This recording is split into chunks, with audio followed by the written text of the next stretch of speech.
visibly shaken. It really shook her to hear that thud right when she was talking about kids dying in the bed. Do I think it was something paranormal? No, but that's one of those instances where it was just life being perfectly ironically timed to scare the crap out of a bunch of people, you know? Sure. But that stuff happens all the time. When you go somewhere looking to get scared, man, it's going to happen. Yeah, absolutely. And that's part of what obviously is investigators, not just putting on events and doing radio shows and things like that. As investigators, those are the things that we have to go into with the skeptical mind when we're doing an investigation is, you know, what is it, what could it have possibly been that's not paranormal before we can even consider it being paranormal. Yeah, exactly. And you go through you go right down the list of, you know, is it an animal? Is it the wind? Is it, you know, creaky boards? Is it the heat? Is it plumbing?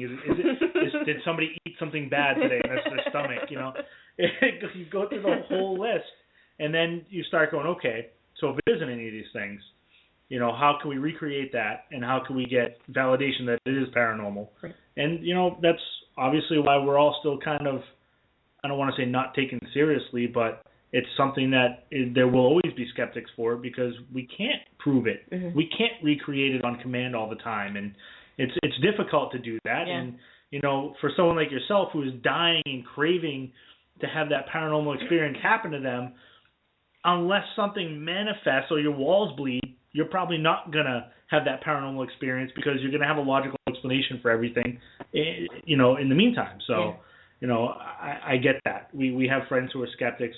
Completely get that. See, for us, we would have been, ooh, what was that? Where did it come from? Let's go figure it out. You know, most other people, like you said, life's kind of ironic. Just happened to be a noise that happened when you were taking a breath and telling a story. You know, she wasn't necessarily talking about people falling, so the thud didn't have anything to do, but she was talking about something that, you know, happened in the home. So, just to switch gears a little bit. I have a question. Oh, sorry. Go ahead. I have a question for you, Calvin. Yes. Can you tell us more about your spirit communication devices that are in your collection? Yeah. Anything specific you want to hear about? No, I actually just want to know, like, what do you put into that category in terms of your collection? Like, yeah, anything specifically that has been used by just people in general, psychics or mediums or anything like that. I even have some magic props that magicians use on stage to simulate scenarios that happen in seances. Like I have a device called a wrapping hand, which is it's a flat board, and you rest a hand on top of it, and you ask questions, and it taps, you know, once for yes, twice for no on this board in response to the magician. And I could hand this to you, and you could look at it, and everything looks nice and flat, and the hand completely comes off, and it's seemingly, you know, a perfectly normal thing, but there's actually a little hidden button on the bottom, so the magician could, you know, have it communicate at his own command. Wow, that's cool. Another device it's very, very cool. And it's a piece of art in itself, too. They were all hand-carved in the 1920s out in California by a gentleman named Floyd Thayer. I have another device, too, that's called a talking skull, and it's actually a very old papier-mâché skull. And it's got a similar device on the back that you can stick a pin in, and it makes the jaw move, and it would clack, you know, once for yes, twice for no. So that I consider a spirit communication device. Because magicians used it and said that spirits were speaking through it. I have spirit trumpets. I have planchettes. I have a ring that was worn by a woman who lived in Cassadaga, Florida. Cassadaga is a spiritualist community, and it's named after Cassadaga Lake. That's next to Lilydale in New York, which is the longest-running and I think largest spiritualist community in the world.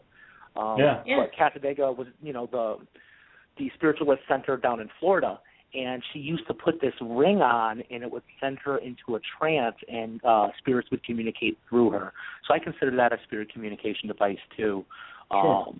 I think I've got over 100 devices at this point. They're all over the place. Anything more modern, or is everything just sort of, I don't want to say antique, but, you know... I've placed a limit on myself for my date of collecting. I try not to purchase anything that was made after my birth, which is 1983. Okay. I don't know why. I just find that stuff more fascinating. I feel like if I was here to experience it, it's not as interesting. If it was here before I was here, that's what's sure. Going to pique my interest. Sure, absolutely. That's I like that. I like that you set that limit that it's pre-birth, but anything before that sort of game for you. So listen, unless you have the genie from Big, I ain't impressed. Okay. I really do like those, but those machines are astronomical. There's one that I've got my eyes on that I found 2 of them in private collections that they don't want to sell. But once I land one, I can tell you guys a little bit more about it. I don't want to talk about it too much and have other people start digging through antique stores looking for one. No, I don't blame. There's one up in one of the arcades up in Lake George that has been there since I was probably like 6 or 7. It's still there, and it still does it moves all rigid and weird, and it like shoots out the little paper card that tells you your fortune, and it's the greatest thing ever. I'd rather sit there and do that all day than play like any of those stupid games. It's awesome. Yeah. I think they're fantastic. Yeah. Zoltar, that's what it was. Zoltar, Thank you, Zoltar. Dr. Spector hooked us up there with Zoltar. I was like Zoltan, Zolar, what the hell is his name?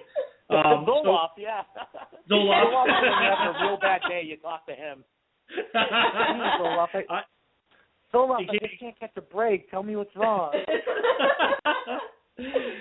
What did you say? Take 2 of me? Okay, Zoloft. Yeah. In case you're just tuning in, we're talking to Calvin Von Crush. He's on the board of directors. He's the director of Talking Board Historical Society. Director, Talking Board Historical Society. Yeah. He is, from what I've seen of your work, a pretty damn good tattoo artist. Dare I say amazing, by the way. That Lizzie one is kind of creepy. Yeah, we'll talk about that in a moment. Yeah. A collector of interesting artifacts, as well as you just said, your spirit communicators. He's going to be speaking at WouijaCon this weekend. Yeah. So he's been gracious enough to fill in this evening on last minute notice because Bob Murch has his taxi hat on and is driving people to and fro the airport for WouijaCon.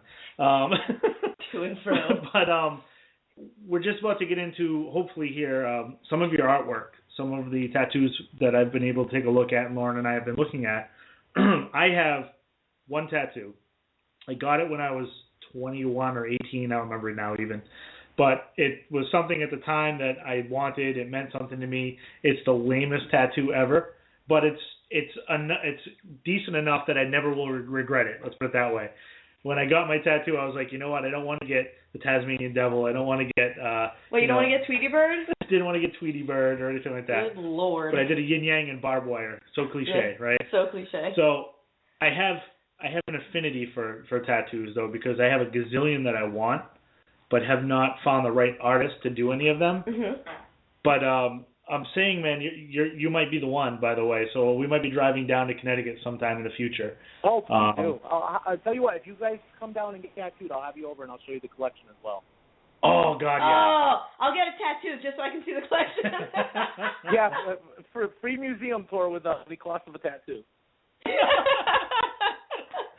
But so getting to your work, getting to your tattoos, a couple of the ones that caught our eye.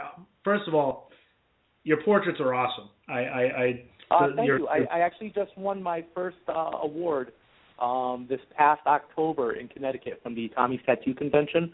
I won third place in a horror portrait contest for my Bride of Frankenstein that I did.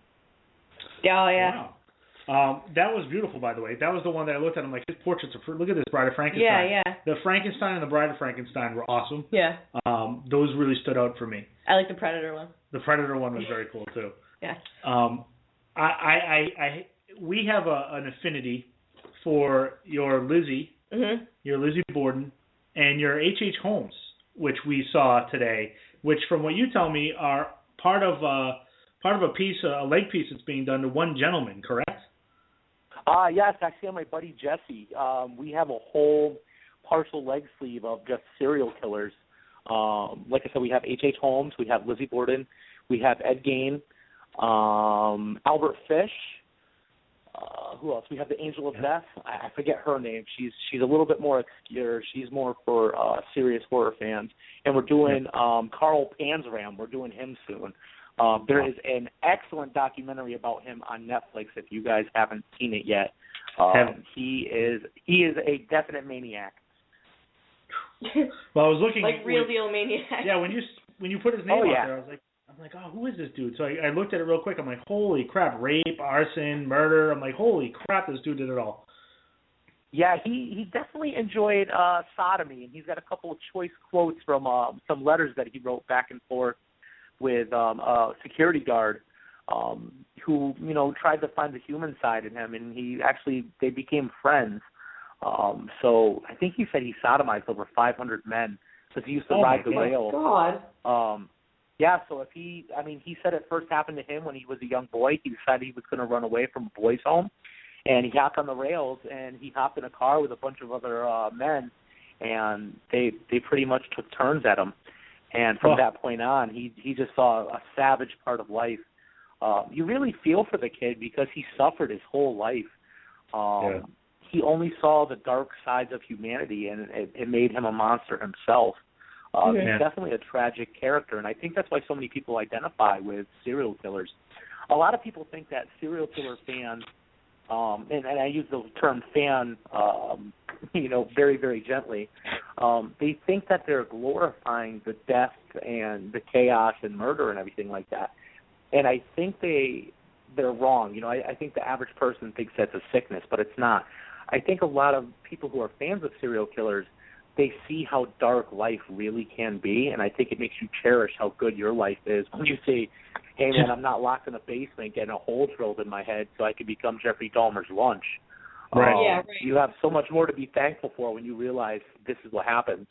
I have a tattoo client, and we were talking about serial killers one day, and I had been tattooing this guy for a year and a half, and he let me know that he had actually gone fishing with a serial killer named Haddon Clark.